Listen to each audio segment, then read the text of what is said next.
What's up, y'all? We are live on YouTube and Facebook. We're live on Instagram. I got my Instagram account back now, by the way. So this is on the Keto Savage Instagram. I have no idea what's going on. It's just weird as it gets. Going back and forth. So sorry to anyone who's been going back and forth with us. Yes. So how's everybody doing? We're going to start off the conversation today with a discussion on how keto can be leveraged for those with autoimmune issues. Do you want to say anything before we begin? You can go ahead and start. All right. So autoimmune is thrown around very vaguely within the space. People just blanket statement say autoimmune. And I don't have any autoimmune issues. So I'm like, okay, let's get some more clarity on what that could be. So I just did a simple Google search on some autoimmune issues. Let's look at a couple of the top ones. A lot of these are highly talked about. Yeah. Like a lot. So autoimmune, if you break it down at its core, it's basically just your immune system is having an adverse reaction and fighting back towards your body in some form or fashion in a way that it should not normally respond. So a couple top ones. Type 1 diabetes. We've all heard of type 1 diabetes. That is much more clear than just blanket statement autoimmune. How can keto positively affect type 1 diabetes? So with type 1 diabetes, your body's natural secretion of insulin and the management of blood glucose is just all not in check. If you don't have as much glucose in your system, you're going to be much more even keel and not demand near as much insulin. So from a ketogenic perspective, whether you're type 2 diabetic or type 1 diabetic, you're probably going to benefit from having more stable blood sugar levels. So keto would obviously be advantageous there. Arthritis. Arthritis is another popular rheumatoid arthritis. Yeah, another autoimmune issue. That's going to be very inflammatory. You're going to have a lot of pain and swelling in your joints, your knuckles, in your hands, your knees, your hips. When it gets cold outside, the weather's blistering cold, and the front's coming in, you're going to have those flare-ups. If you have a anti-inflammatory diet, such as what keto is, you're probably going to see a pretty significant reduction in those negative effects of arthritis. So that's a big plus. Psoriasis. You used to have psoriasis? No. Eczema. My psoriasis highly runs in my family, though. Yeah, so your dad had psoriasis. He has psoriasis. Mm-hmm. And that almost everyone in that side of the family has psoriasis. Didn't that improve quite a bit when he went keto? Yeah, I've actually been meaning to check in with him, but yeah, I think it actually still has made it better. Like it hasn't like made it completely go away, but it has helped with that a lot. Yeah, so that's a plus. Let's look at some of these other ones here. Multiple sclerosis, IBS. Inflammatory bowel disease. That's IBS, IBD. Yeah. Addison's disease, Graves' disease, Hashimoto's. Hashimoto's is talked about so much these days, it feels. Yeah, so that's going to have a big impact with the thyroid. A lot of people. Celiac. Yeah, celiac. Obviously, with celiac, you're going to want to stay away from foods containing gluten. All right. Yeah. If you're keto, you're probably not eating a whole bunch of gluten. So that's a classic example. If you are, question it. Yeah, question it. So if you really start drilling down in all these different autoimmune disorders, autoimmune issues, and how keto can positively affect it, it makes a lot of sense. I mean, it's an anti-inflammatory diet. You're going to have more stable blood sugar levels. It just works really, really well. And if you really want to take it another step further, you could do a higher fat version of a carnivore diet to just really eliminate things and treat that as an elimination diet, and then slowly introduce certain foods to see what your body does or does not tolerate well. Mm-hmm. It is interesting because I do have several people, like several friends and things, that have some of these autoimmune diseases, and people tell them that they have to have carbs or that they have to have some sort of thing to like use their insulin, blah, blah, blah, blah. And Misha Berry is actually a really good one at proving that you really don't need to have carbs in your diet on a day-to-day basis. She talks about that a lot. And I mean, there's actually the high-fat version can be extremely beneficial because it is so anti-inflammatory. And a lot of times a good amount of protein can also be beneficial because it doesn't cause inflammation, but it helps your body to recover and to restore itself a lot more quickly. So You do want to make sure you're getting adequate glutathione. A lot of the immune function and autoimmune disorders stem from a deficit in or not adequate amounts of certain amino acids that are going to help contribute to higher glutathione production, which benefits the immune system. All right. There's a lot of amino acids in meats, found naturally occurring in meats. So you're going to cover a lot of your amino acid needs based off of that alone. If you're not getting adequate glutathione, then maybe that's something you would want to supplement or consume in foods that are high in glutathione. So that's definitely something worth looking into. So let's dive into some of these questions. Neither one of us have an autoimmune disorder or disease or whatever you want to call it. And we can only say so much about it because we haven't experienced it ourselves, but having people in our lives that do have some of these, issues is really helpful. But if you guys are looking to follow someone with something similar to you, reach out to us and we can get you connected, or specifically me, I can get you connected with a lot of people with a lot of different things. So TCs Life. Hello all. What's up, TC? How are you? What's your take on kcal cycling in a deficit, increasing calories on workout days and such? I'm not a fan of increasing calories on workout days or decreasing calories on off days. I think it's much, much better to just let it average out. So keeping calories constant regardless of if it's a training day or a rest day, letting them average out. They will average out, especially if you're training pretty consistently and pretty regularly. Now, if you have like weeks at a time where you don't train at all or weeks at a time where you train very intensely, that may be worth considering. But if you're training regularly throughout the week with scheduled rest days, I prefer to just let it average out. So yeah, that's my take on that. Calorie cycling can be good in the sense of like keto caloric refeeds, very strategically placed towards the tail end of a deficit. Your shirt is making it really hard to read. Hey, Crystal, I don't know if you covered this already, but I'm super interested in what you put in your shakes because I have some stomach problems as you do when I eat carnivore. I will be doing a video. It won't come out for a couple of weeks because we have the holidays and things like that coming up in the US, but I will put out a video for you guys on my shakes. There is already one video on our YouTube channel of a shake that I did a while back, and it's like a Fruity Pebble type shake. Those are really good, or that one's really good. It has a lot more ingredients than I use now, but you can look up that one, and it still has some really great options on there for you. But I will be doing an updated one here in a couple of weeks. All right. Hello, you two. Enjoy my buttered maple pecan brick, my favorite brick of all time. Great subject to kick this off. Awesome. So glad you like it. Carnivore Yogi. High-fat carnivore diet here, and I love it. I've definitely had to tweak a lot of things along the way, but it has been so healing. Yeah, that's the thing. Like, there's not any one-size-fits-all for anybody. And I feel like the carnivore diet oftentimes gets that reputation, like eat 2 pounds of meat, make sure you get enough water and salt, and call it good. And oftentimes need a lot more tweaking than that. So being able to know your body enough to tweak it is key. TC's Life, my IBS and arthritis are so much better now. I can actually digest ground meats now. I've lowered my carbs.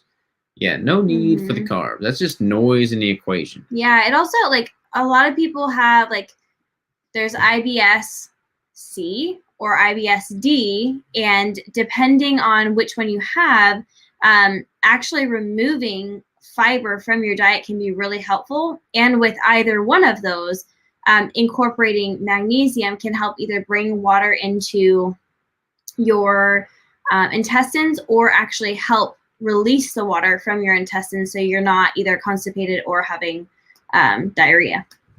Yeah, nobody wants that. I was going to ask about an update on Daddy Savage. He's doing really well. He's got his second surgery. Well, this feels like his fifth surgery lined up in December. And so he's doing really well. He's staying keto. He has done so well that even my brother and sister-in-law have started keto, which is absolutely amazing to hear. And yeah, he's doing good. But I'll update you guys more after he does his following surgery. Carnivore Yogi also says, also my daughter killed the butter pecan bricks. She loved them. That is that's music good. to my ears. My 14-year-old has a fasting insulin level of 74 input. See, I don't ever get to test fasting insulin levels, so that's one thing that I'm really excited to. I'm hoping that technology comes to a point where we have like CGMs for continuous glucose monitoring, but we don't have anything equivalent over the counter for insulin monitoring. And that's something I don't know a whole lot about because I haven't been able to experiment with it. So I'd be curious to get more information before I can speak intelligently on that. I know they're working on that. I know they've tried to blocking me. No. I know they've tried to figure out how to make a CIM, continuous insulin monitor, but I can't really speak on that until I know some more information. I'm not trying to block you. I'm trying to read it. Yeah, peeps, carnivore equals elimination diet, not lifestyle. Well, it's a lifestyle for some people. Some people really love it and thrive on it. I think it just depends on your body. That's why we say everybody's so different and different things are going to work for everyone. Yeah, you just can't eat bricks if you're super strict carnivore. Who wants that? Hi, wonderful people. What's up, Sarah? How are you? Ted says, are there certain meats that are more inflammatory, e.g. pork or chicken? Okay. So I just did a really in-depth podcast with Brad Marshall about this, and I think I may have alluded to this on one of these lives, but I definitely encourage y'all to listen to it if you want to dive deeper into this. We go super deep into the science, but basically, foods like meats that are monogastric, meaning they have a single stomach, like we do, that would include pork and chicken. They're not going to be able to take a less nutritious food source and upregulate it. It just stays in their system. So if they're fed a diet high in soy, if they're fed a diet high in just crap filler foods, it's going to remain, pause due to poor connection. It's going to remain in their fat stores, much more so being a monogastric animal than if they were a ruminant, like that's a four-chambered stomach, like a beef cow. Cows and ruminants, deer, stuff of that nature, they can eat foods and it upregulates the quality of that food, so you're not getting near the adverse food that they're consuming. So that's kind of a big picture question here, but inflammatory foods like pork and chicken, what you looking at? I'm just listening. I'm just zoning out listening to They're going to have more of that linoleic acid content in the soy feed that they're given than something like a cow would. Even a grain-fed cow is going to have less linoleic acid than pork or chicken, generally speaking. And that linoleic acid is inflammatory. So if you're wanting to go for less inflammatory foods and meats, then avoiding things that are super high in vegetable oils, soybeans, stuff like that, and opting for higher quality, especially ruminant-based animals, is going to be better. What about asthma? Neither one of us have asthma. I used to have, when I was younger, like an exercise-induced, but I don't have a whole lot to say on asthma. I feel like someone did a video. Was it Barry or like Ken Berry? I think he recently did one, yeah. I feel like someone just did a recent thing. I know that there was kind of a joke that people were like, oh yeah, great, now keto heals asthma, and it was like a big joke thing. I remember that. You don't? Oh yeah, there was like a thing. I don't know if it was like someone was really trying to prove that point or if they did or what. But I haven't personally looked into asthma and how keto or low carb could be beneficial. I'll look into it though, but it would make, asthma is a form of inflammation in the lung, right? It's like a reaction. Yeah. I don't know. I'll dive into that. Carnivore is my lifestyle until I get my insulin resistance markers to a more normal level. There you go. Yeah. Kathy says, keto leaning towards carnivore does my body good too. Reduced to no inflammation for me. Hubby's IBS is much better as well. Yeah, that is one definite benefit. It's just like keto is an elimination diet in the sense that you're removing all the carbohydrates. And carnivore is just a further elimination diet because you're removing all the vegetables. So that could be very advantageous for you. How much sodium do you guys eat per day? One thing I will say is that everyone's sodium tolerance is going to be so different. I could probably eat just as much as Robert eats, if not more. I eat so much salt. Robert can attest to this. And I did even really far into my prep too. I ate so much salt. I do not like measure it out though. I don't measure my sodium. Mostly I just pour Redmond real salt on my food and then I go with it.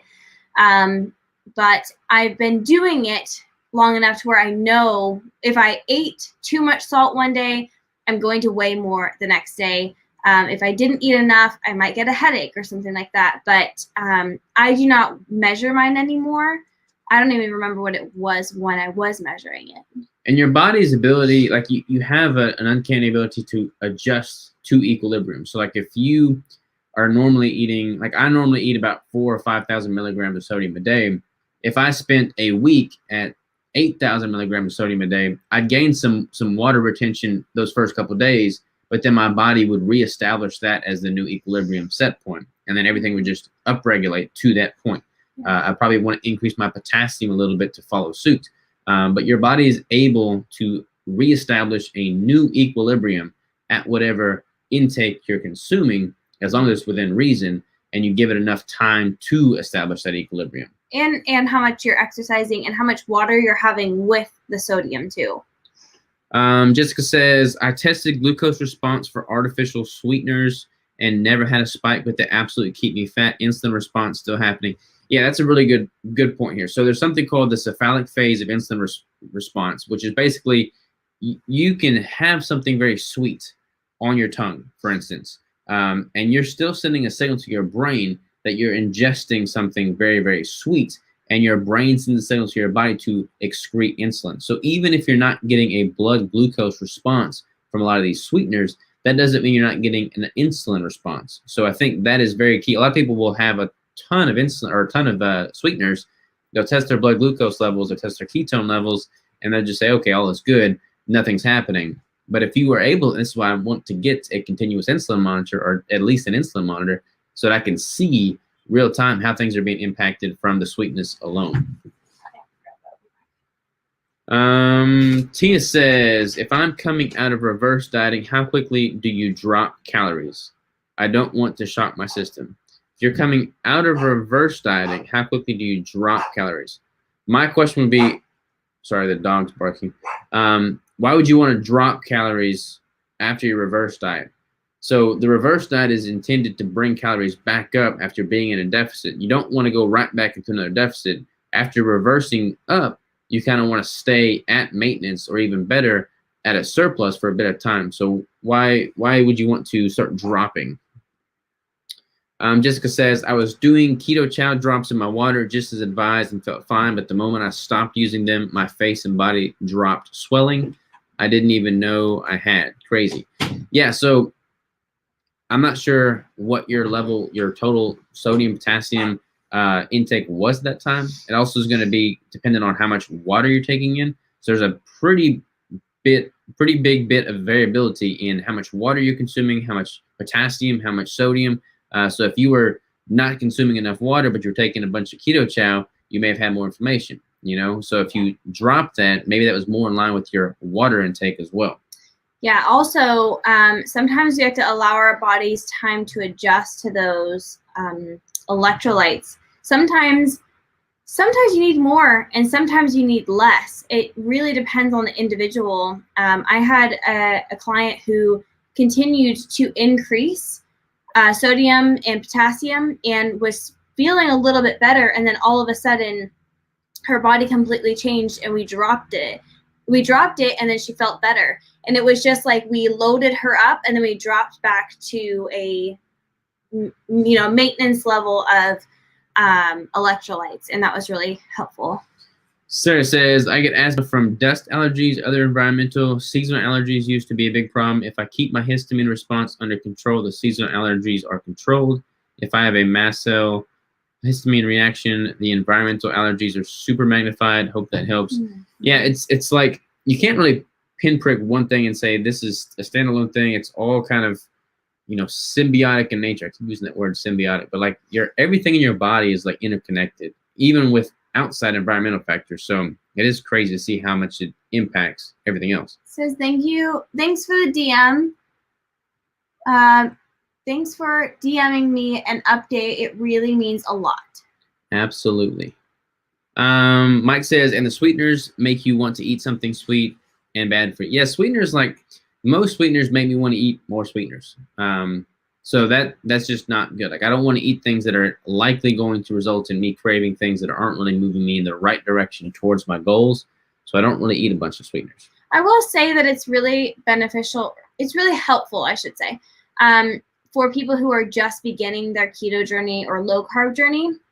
I know for me, when I was adjusting, I couldn't just cut out all the sugar and stuff like that.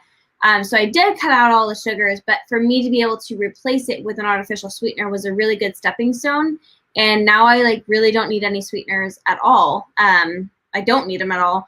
I just, if I want to have one every once in a while. So it's a really good stepping stone. But if you're far enough in your journey and you don't need it or want it, then it's really good to just get rid. Get rid. I've been reversing for a while and been maintaining for near 6 months. After New Year's, I wanted to go into fat loss mode. Okay, that makes sense. So yeah, if you've been maintaining for 6 months, then that would make sense. That would be reasonable. As far as your earlier question about how quickly do you drop calories, I would do it very gradually. Like you could drop calories by like 50 calories a week. That's typically what I do in a competition prep. Is I'll drop by about 50 calories a week, just slow and steady and controlled, and that way you're not shocking your system. Can I go over here? Sure. What workout supplements for pre-workout do you recommend aside from sodium? You don't need any pre-workout supplements. We actually don't ever recommend like you just like take a bunch of supplements. You can take creatine and sodium, potassium, magnesium, things like that. Just like your regular vitamins, vitamin D, things like that. If you want a pre-workout, then what's that one that you're using? Pure Pump. Pure Pump or Rari Nutrition. Both of those are really great options, but there is no supplement that's going to help you more with your workout than just food. Agreed. Mike, actually, they did not trigger cravings for me, but weight loss stalls, definitely. Yeah. Made a major change in diet today. Subbed a peanut butter keto brick in place of a buttered maple pecan. Wow, that's crazy, man. You're getting all kinds of jiggy with it. That's hilarious. My favorite bodybuilding duo. Jessica says, can dairy also cause an insulin response? So yeah, dairy has a sugar in it called lactose, and lactose is indeed a sugar. So some people are more sensitive to lactose than others. If you're lactose intolerant, you're obviously not tolerant to lactose and dairy. Also, how do you say it? Carrageenan, however you pronounce that. If that's in your dairy, go get a different brand. It is the worst thing for you. So if you're buying a heavy cream or a yogurt or whatever with this carrageenan, however you pronounce it, thing, please go get a different one. I don't care who you are, what issues you do or do not have. It is not good for your body. Get rid of it. Boom. That will also help not have as much of an insulin spike if that is not in your items. Hi, Crystal and Robert. Hope all is well. I recently got 28 maple bricks and wanted to know if having one daily along with a small second meal is okay, nutrient-wise, and daily bricks. I'm asking. Thank you. So I eat a whole keto brick every single day. I have no problem in saying that that is totally fine. I've been doing it for over a year now, and I have not died. So you are good to go. However, I would suggest, I don't know how many total calories you're taking in a day.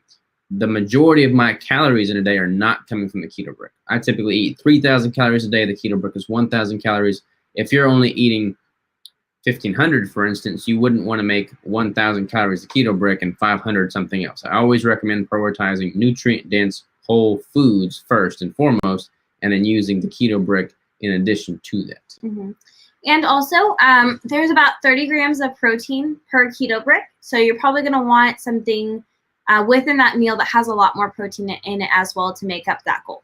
Yeah, need more than 30 grams a day for sure. What do you think of ancestral organ pills? I like them a lot because I have a really hard time getting in organ meats, but they're not the best, but they are a really great supplement if you have a hard time getting in natural, just other ways of getting in your organ meats. Jessica says, are the Keto Bricks sweetened? So we do not add any sweeteners to the Keto Bricks.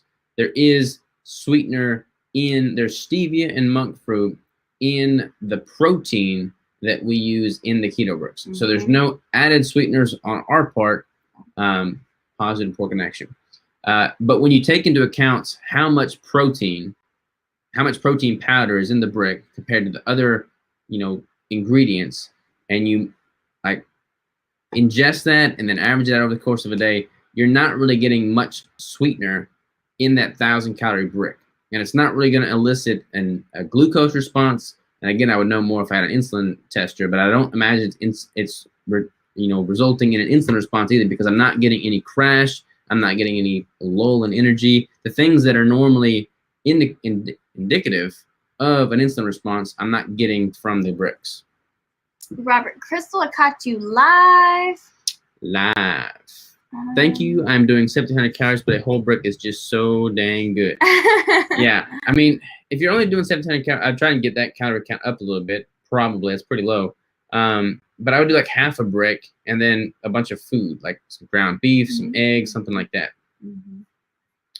You caught up over there? Yep, we are caught up. What's up, Jeff Young? We just shipped your bricks the other day, man. Yeah, we took it to the post office. Mm-hmm. Hopefully they get to Spokane, no problem. All right, nice.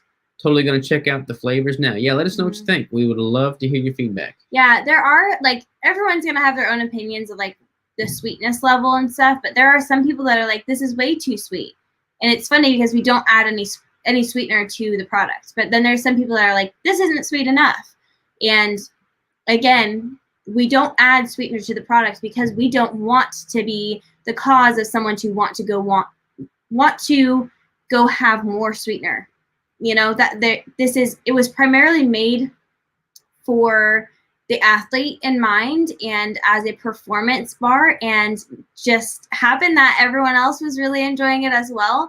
So we don't add extra sweetener on purpose. And we really like it that way. And it seems like a lot of people have been really enjoying it. Victoria, Crystal, any updates on your trial this month? What trial? I'm guessing Carnivore. I did do a video that went out last Friday, and I did that was my last video on the Carnivore experiment. All right, we need a question for next week. So whoever submits the next question will be the topic to start off next week. So please throw in a question. Next week. Will we even be here? What is next Thanksgiving? Week? Yeah, we'll be here. Will we? Thanksgiving's Thursday. Yeah, but we may not be here. Well, we'll let y'all know. But as of right now, we're planning on being here, right? Okay. We will put something in our story if we do not plan on be here next Wednesday. But with the holidays, don't know. Everyone probably spending time with the families. Not sure. I love the butter maple pecan one's my new favorite. Aww. I love that. All right. We need a question. Finding your protein threshold. We get this question so much. I know. Didn't you do a video on it? I did do a video on it. I'm pretty sure I did a video on it. Yeah, I feel like we've done this live 3 different times. Yeah, I think so. I feel like we keep missing people. Keto for brain issues. Oh. That's a good one. We'll have to go research a little bit. Is it safe to alternate OMAD and 2MAD? Yeah, that would be a good one too. How to stay keto on the holiday? These are all good questions. Woo! I think this is the most relevant question though. Okay, how to stay keto on the holidays. Yeah. All right. So we're gonna have all these questions, but I think this one by our good friend Daniel Duncan is going to be very relevant because this will be the day before Thanksgiving. So that's what we're going to talk about. All right.